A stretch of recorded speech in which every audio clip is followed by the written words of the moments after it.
नमस्कार दोस्तों, मैं डॉक्टर दीनानाथ पटेल। मैं एक जनरल एंड लेप्रोस्कोपिक सर्जन हूँ।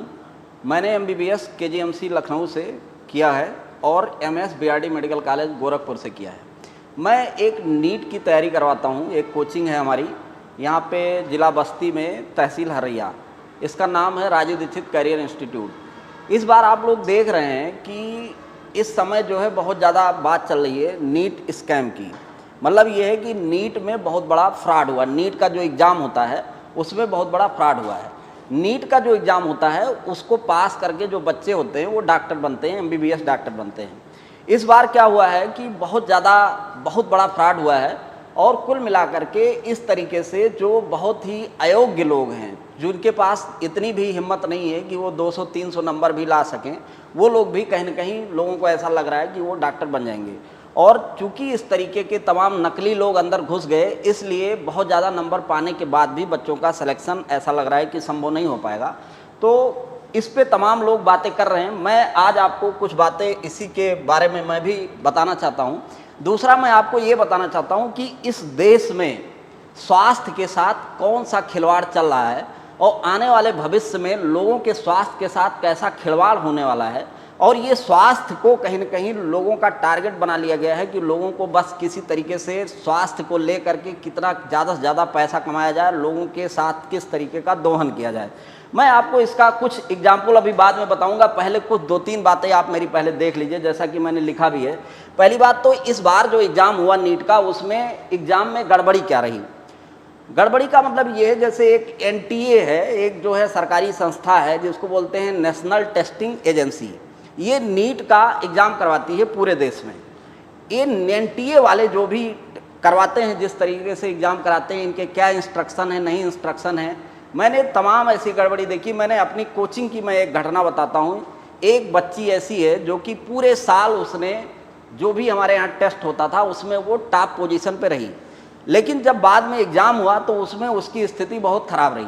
मैंने उससे पूछा कि भाई क्या दिक्कत हो गई, वहाँ पे क्या जो है अच्छा नहीं हो पाया पेपर, क्या समस्या आ गई। तो उसने ये बताया कि वहाँ पे जहाँ पे उसका सेंटर पड़ा था, जहाँ वो एग्ज़ाम देने बैठी हुई थी, वहाँ पे घड़ी तक नहीं लगी थी। मतलब ये सोचो कि सबसे ज़्यादा ये जो एग्ज़ाम होता है उसमें बहुत ही कम समय होता है आपके पास। मतलब ये है कि एक क्वेश्चन के लिए लगभग 1 मिनट का समय मिलता है।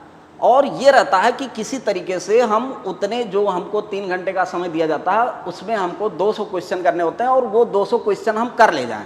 मतलब वो कुल मिला के 200 आते हैं, 180 करने होते हैं। मतलब 3 घंटे में 180, 1 मिनट जो है एक क्वेश्चन के लिए। तो अब आप सोचिए कि बच्चों के पास इतना कम समय होता है, उसमें फिजिक्स, केमिस्ट्री, बायोलॉजी, फिजिक्स के क्वेश्चन में कहीं ना कहीं कैलकुलेशन करना पड़ता है, तो उसमें ज़्यादा समय भी लग जाता है। तो बच्चों के लिए एक बहुत बड़ा प्रेशर होता है कि हम किस स्पीड से करें कि हम पूरा पेपर अटेम्प्ट कर ले जाएं। और जो बच्चे, बहुत से ऐसे बच्चे होते हैं जिनकी स्पीड कम होती है या जिनको बहुत तेज़ी से नहीं कर पाते, उनके पेपर छूट भी जाते हैं। लेकिन आप ये सोचो कि जहाँ घड़ी ना लगी हो वहाँ पे आप कैसे कर लोगे। तो कुल मिलाकर के उस एग्ज़ाम सेंटर में घड़ी तक जो है नहीं लगी हुई थी। और इन लोगों का एक और नौटंकी है कि आप घड़ी ले भी नहीं जा सकते दिखाने के लिए। अब आप ये सोचो कि ये किस तरीके की टेस्टिंग एजेंसी है या क्या कर रही है कि मतलब ये भी इंस्ट्रक्शन नहीं है इन लोगों के पास कि ये जो है उनको ये बताएं कि वहाँ पे घड़ी की व्यवस्था करके रखो, वहाँ पे जो है टाइम का विशेष ध्यान रखो, टाइम तो एकदम बच्चों का लैप्स ना होने पाए। इस तरीके की चीज़ें होती हैं। दूसरा ये है कि इन्होंने कहा कि भाई रिजल्ट में गड़बड़ी। जब एनटीए वालों ने रिजल्ट, जो ये नेशनल टेस्टिंग एजेंसी है, इन्होंने जब रिजल्ट जारी किया तो उसमें कुछ बच्चों के आ गए नंबर 719, कुछ के 718, कुछ के 717। जो ये नंबर है 719, ये संभव ही नहीं हो सकता। कारण क्या है? कारण ये है कि एक क्वेश्चन जब आप सही करते हो तो आपको 4 नंबर मिलता है, और एक क्वेश्चन जब आप गलत कर देते हो तो आपका जो है 1 नंबर कट जाता है। तो कुल मिलाकर के मान लीजिए कोई बच्चा है जो 720 में से अगर एक क्वेश्चन भी गलत करेगा तो उसका 4 नंबर तो वो कम हो जाएगा, साथ में 1 नंबर और घट जाएगा, मतलब 5 नंबर कम हो जाएगा। तो कुल मिला के 715 नंबर मिलेगा। अगर वो एक क्वेश्चन छोड़ देता है तो उसका 4 नंबर कट जाएगा, तो 716 मिलेगा। लेकिन आप सोचिए कि मैक्सिमम जो पॉसिबिलिटी है कि अगर वो पूरा सही कर लेगा तो 720 मिलेगा, अगर एक क्वेश्चन छोड़ देगा तो 716 मिलेगा, अगर एक क्वेश्चन गलत करेगा तो 715 मिलेगा। मतलब नंबर क्या हो सकता है, या तो 715 होगा, या 716 होगा, या 720 होगा। 717, 18, 19 तो संभव ही नहीं है। उसके बाद इन लोगों ने जब 719 नंबर दिया तब लोगों ने कहा कि भाई ये कैसे संभव है। तब जब इनसे पूछा गया कि बताओ भैया तुम 719 कैसे दे दिए नंबर, तो ये कहने लगे कि अरे मैंने तो ग्रेस मार्क दे दिए। आप सोचिए, कभी भी आज तक के पूरे इतिहास में आप चले जाइए, कभी भी जितने आदिकाल से लेके आज तक जब भी एग्जाम हो रहा है, कभी ग्रेस मार्क की कोई बात नहीं है। इनके किसी नियम कानून में ग्रेस मार्क नहीं है। लेकिन इन लोगों ने मनमानी ढंग से जिसको जो चाहा, या तो इन्होंने अपने अनुसार कैसे क्या गड़बड़ी करी, बाद में उसको जो भी करने के लिए कि नहीं नहीं मैंने तो इतने लोगों को ग्रेस मार्क दे दिया। फिर पूछा गया भाई किसको ग्रेस मार्क दे दिया, तो इन्होंने कहा ऐसा है ग्रेस मार्क हमने उनको दे दिया जिनको कि समय जो है नहीं मिल पाया, बच्चों को पेपर बाद में बटा, उनका टाइम थोड़ा जो है कम मिला। तो भाई टाइम की जगह तो टाइम दिया जाता है। मान लीजिए 10 मिनट बाद आपने पेपर बांटा, तो वहाँ के लोगों को ये होता है कि भाई बच्चों को 10 मिनट बाद मिला तो 10 मिनट बाद जो है इनकी कॉपी ली जाएगी। लेकिन उन्होंने कहा कि ग्रेस मार्क दे दिया। अब सबसे बड़ी बात यह है कि ये जिन बच्चों को इन्होंने कहा कि ग्रेस मार्क दे दिया है, जिनको टाइम कम मिला, जब उनके स्कूल वालों से पूछा गया तो उनके प्रिंसिपल ने कहा नहीं, एकदम हमारे यहाँ तो एक भी मिनट का जो है बच्चों का टाइम लेस नहीं हुआ। जब उनको शुरू करना चाहिए उसी समय हमने जो है उनको कॉपी दी, और जब होना चाहिए मेरे यहाँ तो ऐसी कोई गड़बड़ी नहीं। तो फिर कुल मिलाकर के इस तरीके से आप समझ सकते हैं कि किस तरीके की गड़बड़ियां की गई। दूसरी एक और बड़ी बात इसमें ये रही कि आज तक कभी कोई 720 में 720 पाता नहीं था। ये पिछले 2-3 सालों से ऐसा हो रहा है कि कुछ 1-2 बच्चे जो है 720 में 720 पा जाते थे। लेकिन इस बार ऐसा हुआ कि 67 बच्चे ऐसे रहे जो 720 में 720 पाए, जो कि हम लोग भी MBBS किए हैं। हमारे समय में जब CPMT हुआ करता था तब 200 क्वेश्चन का पूरा पेपर होता था, और 200 में 200 तो कोई आज तक पाता ही नहीं था। कभी भी मैंने नहीं देखा, पीछे भी कोई नहीं पाता था। लेकिन और इनके यहाँ ऐसी स्थिति हो गई कि 67 बच्चों ने जो है 200 नंबर प्राप्त किया। अच्छा, पहले बार में अगर देखा जाए, इससे पहले जो एग्जाम होते थे उसमें ये होता था कि अगर कोई लड़का 610 नंबर पाया है तो उसकी मेरिट लगभग 10,000 12,000 जाती थी। ये माना जा रहा था कि भाई चलो ठीक है, समय के साथ में बच्चे बढ़ रहे हैं तो थोड़ी मेरिट बढ़ रही है। तो 610 का इस बार जितने लोगों ने एक्सपेक्ट किया था कि मेरिट जो जाएगी वो ज़्यादा से ज़्यादा 620 नंबर जाएगी, लेकिन बाद में जब रिजल्ट आया तो पता चला वो मेरिट 650 नंबर चली गई। मतलब आप सोचो कि जो अनएक्सपेक्टेड इतना तेजी से मेरिट तो आज तक कभी जीवन में नहीं बढ़ी। तो इसका मतलब ये है कि कहीं न कहीं बाहर से इन लोगों ने पेपर बेच करके तमाम बच्चों को ऐसे ही फ्री में एंट्री करवा दी, और वो जा करके जो अच्छे से अच्छे बच्चे उनकी सीटें सब खाली। और ये स्थितियां बन गई हैं कि आज जो एक पढ़ा लिखा बच्चा जो ये सोचता है कि मैं डॉक्टर बनूंगा, उसकी आज हिम्मत नहीं हो पा रही। उसे लग रहा है कि मैं कैसे 720 में 650 नंबर लाऊंगा। उसे लगता ही नहीं कि आज के ज़माने में ये संभव हो पाएगा। तो इस तरीके से आप ये सोचो कि इस देश का जो क्रीम है, जो क्रीम ऑफ इस कंट्री है, वो ये सोचता है कि अब हम कैसे तैयारी करें, कैसे डॉक्टर बनेंगे, क्या करेंगे। दूसरा देखो, मैंने इसमें लिखा है कि स्कैम का उद्देश्य, ये जो धोखाधड़ी की जा रही है इसका उद्देश्य क्या है और कौन लोग कर रहे हैं। पहली बात तो ये जान लो कि जो डॉक्टर होता है वो धरती का भगवान माना जाता है, और धरती का भगवान एक बहुत ही बड़ा सम्मानित पद है। लेकिन इस देश में तमाम ऐसे लड़के हैं जो सही से काखा गाघा भी नहीं जानते, जिनकी हिम्मत नहीं है, जिनके पास इतनी एबिलिटी नहीं है कि वो 200 नंबर पा जाएं। इस देश के जो गांव के बच्चे हैं, जो इस देश के मेहनती लोगों के बच्चे हैं, जो इस देश के ब्रिलियंट बच्चे हैं, उनके सामने इनकी हिम्मत नहीं है कि ये कभी भी सही तरीके से कंपटीशन दे करके और एग्जाम पास करके ये डॉक्टर बन जाएं। तो जैसे इनके दादा हैं या जो माई हैं या जो भी गार्जियंस हैं, जो मदर फादर हैं, इनका ये उद्देश्य है कि किसी तरीके से अपने बच्चे को धरती का भगवान बनाया जाए, डॉक्टर बनाया जाए। उसके लिए इन्होंने देखा कि इनके पास तो हिम्मत है नहीं, बच्चों के पास तो हिम्मत है नहीं। तो इन्होंने क्या किया कि वहाँ पे ऊपर से गड़बड़ी शुरू की। गड़बड़ी क्या शुरू की? पहला तो ये आप समझ लीजिए कि इनका ये उद्देश्य है कि भाई बड़े बड़े अस्पताल खोलो। बड़े अस्पताल आप लोगों ने सुना होगा कि हाँ ये इतना बड़ा अस्पताल खुला, उसमें 5 दिन गए लोग, इसके बाद 5 लाख रुपया ले लिया, इसके बाद मर गया मरीज, फिर भी जो है उससे पूरा वसूल लिया। ये कौन लोग हैं जो इस देश में इस तरीके का धंधा कर रहे हैं? कभी एक कोई सिंपल हॉस्पिटल चलाने वाला ऐसा करता है? ये तो बड़े बड़े अस्पताल वाले करते हैं, जो कारपोरेट हॉस्पिटल हैं, जो करोड़ों करोड़ रुपए लगा करके वो कर रहे हैं। तो कुल मिलाकर के इनका ये उद्देश्य है कि हमारा बच्चा डॉक्टर बन जाए और हम एक बड़ा सा अस्पताल खोल लें, उसमें लूटपाट मचाएं। और इससे क्या हो रहा है कि सभी जो पढ़े लिखे डॉक्टर भी हैं, जो बेचारे मेहनत करके ये सोचते थे कि भाई चलो ठीक है अपना भी खाए पिएंगे और साथ में लोगों की सेवा करेंगे, ऐसे लोगों का मनोबल टूट रहा है और इनको कहीं न कहीं रोक दिया गया है कि आप उसमें अंदर घुस ही नहीं सकते। अब आज के ज़माने में डॉक्टर कौन बनेगा? डॉक्टर वो बनेगा जिसके पास पैसा होगा। इस समय आप ये सोचो कि इस देश में क्या स्थिति है। देश में लगभग 1 लाख सीटें हैं एमबीबीएस की, जिसमें लगभग 50,000 सीटें प्राइवेट में हैं और 50,000 सीटें सरकारी में हैं। अब क्या होता है कि ये 50,000 सीटें तो बड़े लोगों के लिए पहले से ही फिक्स हो गई हैं।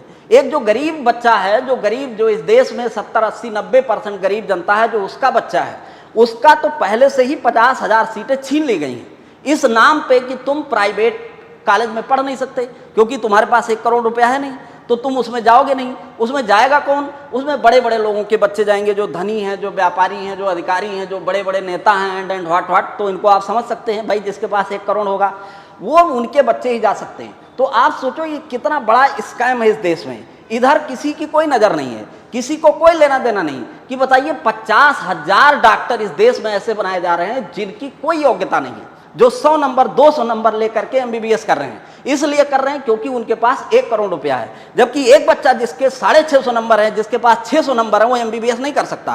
क्यों? क्योंकि उसके पास पैसे नहीं है। उसकी 50,000 सीटें तो आपने प्राइवेट के नाम पे पहले जो है वहां पे खत्म कर दी है, क्योंकि वो उधर जा ही नहीं सकता। अब बची सरकारी जो अस्पताल हैं, जो सरकारी मेडिकल कॉलेज हैं, उसमें 50,000 सीटें। उन 50,000 सीटों में भी इन्होंने पेपर आउट करके, पेपर बेच करके, और तमाम वही जो धनी लोग हैं, जो 10 लाख, 20 लाख, 50 लाख, 1 करोड़ में जो है पेपर खरीद करके, और इसके बाद 720 में 720 नंबर पा रहे हैं। आप ये सोचो, हरियाणा का एक ही सेंटर से 6 बच्चों ने 720 में 720 नंबर प्राप्त किया। क्या ये संभव है? भाई मैंने तो ये देखा अपने जमाने में, कभी एक लड़का भी 200 में 200 नहीं पाता था, और आज के जमाने में एक ही सेंटर से 6 बच्चे 720 में 720 पा रहे हैं। तो ये बात आप समझ सकते हैं कि इस देश में क्या चल रहा है और किन लोगों ने ये कार्य शुरू किया है, और ये कैसा स्कैम चल रहा है, और इसके ओवरऑल समय के साथ में क्या रिजल्ट होने वाले हैं, और इस देश के स्वास्थ्य के साथ क्या होने वाला है। अब देखो, मैंने इसमें एक चीज लिखी हुई है कि भैया जो है, इसमें लिखा है कि भारत में स्वास्थ्य व्यवस्था का भविष्य। आप ये सोचो कि इस देश में कितने लोग हैं जो कि नकली डॉक्टर बनाए जा रहे हैं। मैं उनको डाकू डॉक्टर बोलता हूं। देखिए, सबसे बड़ी बात यह है कि आप लोग हर जगह जाते हो, गाली देते हो कि देखो उसने तो लूट लिया, उसने तो गला काट दिया, उसने तो मुझे ये कर लिया। ये मीडिया से लेकर के हर आदमी चिल्ला रहा, डॉक्टर चोर, डॉक्टर लुटेरा, डॉक्टर डाकू।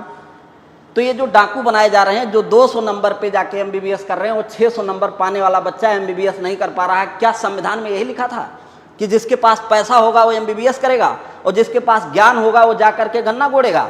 इस देश में क्या व्यवस्था आपने बना दिया है। आप जो है 50,000 सीटें तो प्राइवेट के नाम पे पहले से ही लोगों से दूर कर दिए।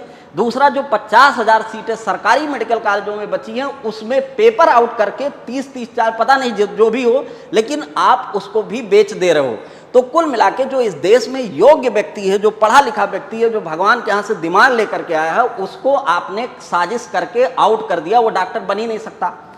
चलो भैया ठीक है, डॉक्टर नहीं बनाओगे, कोई बात नहीं है, लेकिन इस देश को इस बात को समझना पड़ेगा कि ये जो डॉक्टर आप बना रहे हो, जिनके की गोली अंदर जान बाहर, इस तरीके के लोगों से ही जा करके इलाज कराओगे ना। हम लोग तो मान लो डॉक्टर हैं, हमें ये पता है कि कौन डॉक्टर, कम से कम हम लोग अपनी ज़िंदगी में तो इतना जानते हैं कि अगर हमारा कोई जानने वाला बीमार होगा, कोई भी ऐसा हो जाएगा, तो कम से कम हम सही आदमी को जानते हैं, हम उसके पास भेज देंगे, उसका इलाज हो जाएगा। लेकिन आप कैसे जान पाओगे? जब आप जाओगे, जो नकली वाला डॉक्टर होता है वो तो सबसे पहले टाई वाई पहन के बढ़िया चश्मा लगा के वो अंग्रेजी में बोलता है। वो तो देखते ही लगता है कि भैया ये तो सबसे बड़ा डॉक्टर है। और जो आदमी 1 करोड़ में डिग्री खरीद सकता है, वो तो सबसे ज़्यादा, जिसके पास 1 करोड़ डिग्री खरीदने के लिए, उसके पास 10 करोड़, 20 करोड़, 50 करोड़ तो बड़ा सा अस्पताल बनाने के लिए भी है। दूसरा ये है कि इस देश में स्थिति इन्होंने ये बना दी है कि 200 नंबर पाने वाले 70% डॉक्टर जो है इस देश में बन रहे हैं आज के ज़माने में। बहुत से तो ऐसे हैं जो कि विदेशों से डिग्रियां खरीद करके ला रहे हैं, वहाँ 15 लाख 20 लाख में, क्योंकि वो यहाँ पे एग्जाम दे करके, नीट का एग्जाम दे करके उसमें सेलेक्ट होकर के इनकी हिम्मत नहीं है कि ये जो है डॉक्टर बन जाएं। तो इस देश में एक बहुत बड़ा जनता के साथ धोखा चल रहा है। मैं आपको बताता हूँ, एक जमाना था इस देश में जब हम लोग MS कर रहे थे, तो उस समय एक प्रोफेसर के अंडर में एक ही आदमी डॉक्टर बन सकता था। लेकिन आज ये नियम बन गया है कि एक प्रोफेसर के अंडर में 3 लोग MS कर सकते हैं। ये स्थिति हो गई कि आपको DNB करना, तो सिंपल कोई अस्पताल है उसमें 2-2 सीटें दे दी गई कि जाओ तुम वहां से DNB कर लो। ये स्थिति हो गई कि आप PG में अगर 0 नंबर भी पाए हो, तब भी जा करके पैसे से तुम सीटें खरीद सकते हो और PG कर सकते हो। तो कुल मिलाकर के इस देश में डाकू डॉक्टर बनाए जा रहे हैं, और निश्चित रूप से ये देश के स्वास्थ्य के लिए और लोगों के स्वास्थ्य के लिए बहुत ही खतरनाक है। आप ये सोचिए कि भाई मान लीजिए कि आप किसको समझ पाओगे कि कौन सा असली डॉक्टर है, कौन सा नकली डॉक्टर है। तो ये बहुत ही खतरनाक स्थिति बनने जा रही है। यहाँ के जो डॉक्टर होते थे वो बहुत ही सम्मानित होते थे। पहले के जो यहाँ पे जो भी इंस्टीट्यूट से जिस तरीके की यहाँ व्यवस्था दी गई थी, जिस तरीके से उनसे एग्जाम लिए जाते थे, एग्जाम जो final professional of MBBS one of the toughest exam in the world माना जाता था। पूरे विश्व में एमबीबीएस का जो एग्जाम है वो सबसे ज़्यादा टफ एग्जाम माना जाता था। लेकिन आज के ज़माने में कोई भी एमबीबीएस कर ले रहा, कोई भी एमबीबीएस कर ले रहा, केवल उसके पास बस पैसे हैं, कहीं कोई दिक्कत नहीं हो रही है। तो आप ये समझ लीजिए कि इस देश में स्वास्थ्य के साथ क्या होने वाला है और आपके साथ क्या होने वाला है। इसी देश के कोई भी डेवलप कंट्री हो, अमेरिका चले जाइए, इटली चले जाइए, फ्रांस चले जाइए, जर्मनी चले जाइए, वहाँ पे आज भी इंडिया के 30% डॉक्टर इंडिया के हैं। लेकिन मैं आपको बता रहा हूँ, ये आज के जो डॉक्टर बनाए जा रहे हैं ये तो इंडिया में लोगों की जान ले सकते हैं, लेकिन अमेरिका वाले इनको घुसने नहीं देंगे क्योंकि इनकी योग्यता नहीं। वहाँ पे एग्ज़ाम होता है, यूएस MLE का एग्ज़ाम होता है, उसको जो है बीट कर पाता है, जो पढ़ पाता है वही कर पाता है। और यहाँ पे जो ब्रिलियंट बच्चा है उसको तो आप जाने नहीं दोगे। वो 600 नंबर लेकर के घर पे बैठा हुआ, तुम 200 नंबर लेकर के डिग्री लेकर के घूम रहे हो, वो तो बेचारा एग्जाम दे नहीं पाएगा, तो तुम जा नहीं पाओगे। तो ये समझ सकते हो कि ये कितनी खतरनाक स्थिति इस देश में चल रही है। अब मैंने जो अंतिम इसमें जो है वो लिखी हुई है कि हमें क्या करना होगा, अब हम कर क्या सकते हैं। आपको ये बात पता है कि इस देश में आज के ज़माने में 70% नकली डॉक्टर बन रहे हैं। अब बड़ा प्रश्न ये है कि अब हम क्या करें। तो मेरा अपना ये मानना है कि इस देश में हमारा जो है एक ये बात होनी चाहिए कि जो प्राइवेट अस्पताल हैं, जो प्राइवेट मेडिकल कॉलेज हैं, उनकी भी फीस सरकार दे। जैसे मान लीजिए कोई भी लड़का अगर जा करके सरकारी मेडिकल कॉलेजों से अगर वो जा करके एमबीबीएस करता है तो उसकी फीस लगती है 20,000। लेकिन वही लड़का जिसके पास पैसा नहीं है वो प्राइवेट मेडिकल कॉलेज में जाने की नहीं सोचता। और इन लोगों ने, जो बड़े बड़े लोग हैं इस देश के, जो एकदम षड्यंत्रकारी लोग हैं, इन लोगों ने यही साजिश रची कि ऐसा करो, एक इनडायरेक्ट प्रोहिबिशन लगा दो, एक ऐसी चीज लगा दो, ऐसी शर्त लगा दो कि ये खुदे न जाएं, इसमें पैसा लगा दो कि 1 करोड़ होगा तभी तुम प्राइवेट में पढ़ पाओगे। तो हम लोगों को, हम सरकार को पैसा देते हैं, हम टैक्स देते हैं, सब पैसा इस सरकार का हमारा है। जो सरकार लाखों लाख करोड़ लोगों का जो है माफ कर सकती है, उस सरकार से आपको ये मांग करनी होगी कि हमारे भी जो बच्चे हैं या जो सरकारी प्राइवेट मेडिकल कॉलेजों की जो फीस है वो सरकार जमा करे। जो कोई चाहे सरकारी मेडिकल कॉलेज में पढ़े, चाहे वो प्राइवेट मेडिकल कॉलेज में पढ़े, फीस उसकी समान हो। 20,000 जो है प्राइवेट मेडिकल कॉलेज में भी देना पड़े और 20,000 ही सरकारी मेडिकल कॉलेज में देना पड़े। और जो फीस होगी प्राइवेट मेडिकल कॉलेजों की वो सरकार भरे। और इस देश के स्वास्थ्य के साथ खिलवाड़ करोगे, इस देश की जनता के साथ खिलवाड़ करोगे, इसके लिए आपको मांग उठानी पड़ेगी। और यही जितनी पार्टियां हैं ये सब कुछ करेंगी और ये बिना किए इस देश को बचाया नहीं जा सकता, इस देश का स्वास्थ्य बचाया नहीं जा सकता। और निश्चित रूप से आप मांग करिए, आप इसके लिए धरना प्रदर्शन करिए। आपके बच्चों के साथ बहुत बड़ी साजिश हो रही है। आपके बच्चों के साथ की जो 70% सीटें हैं वो बेच दी गई हैं। यहाँ पे बिना योग्यता वाले 70% डॉक्टर बन रहे हैं, 30% बच्चे, और इसलिए मेरिट बहुत ज़्यादा जा रही है। आज 30,000 बच्चों, 30,000 सीटों के लिए 22-24 लाख बच्चे मेहनत कर रहे हैं। जिस दिन इन्हीं बच्चों के लिए 1 लाख सीटें हो जाएंगी तो उस समय 500 पे सिलेक्शन होगा। तो हमारे योग्य बच्चे जो है डॉक्टर बनेंगे और हमें कोई रिस्क नहीं रहेगा। हमारा हर एक डॉक्टर जो होगा वो बहुत ही योग्य होगा और हमारे देश में स्वास्थ्य व्यवस्था बहुत अच्छी हो जाएगी। और हमारे ही जो है बच्चे जब योग्य होंगे, जब मेहनती बच्चे, जो ब्रिलियंट बच्चे डॉक्टर बनेंगे, तो ये पूरे दुनिया में जा करके और जो है सब के यहाँ जा करके और सिलेक्शन लेंगे। और वहाँ पे जा करके जिस तरीके से आज 30% डॉक्टर विदेशों में हैं, उस तरीके से 50% डॉक्टर जो है विदेशों की सेवा करेंगे। वहाँ से भी हम पैसा ला सकेंगे और निश्चित रूप से हमारा देश एक आदर्श देश बन पाएगा। तो हमारी जो मांग है, हमारी सरकार से ये मांग है कि आप प्राइवेट कॉलेजों की फीस जो है आप जमा करिए। हम लोग जमा नहीं करेंगे क्योंकि गरीब बच्चों को इस तरीके से उनकी जो है सीटें हर ली गई हैं, उनकी सीटें जो है वो छीन ली गई हैं। तो मुझे जो बातें कहनी थी, मुझे ये लगता है कि ये बातें जो है शायद ही किसी ने आज तक बोला हो, मीडिया से लेकर के सभी लोगों ने, किसी को इस बात पे कोई नज़र नहीं है। मैं लोगों से रिक्वेस्ट करता हूं कि इस देश के लोग इस बात को जानें कि इस देश में बहुत बड़ी साजिश चल रही है, स्वास्थ्य व्यवस्था के साथ साजिश चल रही है। जो बड़े से बड़े लोग, जो धनी लोग हैं, उन्होंने सीटों को इनडायरेक्टली कब्जा कर लिया है। इसको रोकना होगा, नहीं तो लोगों का स्वास्थ्य एकदम से, लोग स्वास्थ्य के साथ क्या कर जाएंगे वो भगवान ही जाने। तो बहुत बहुत धन्यवाद, बहुत बहुत आभार।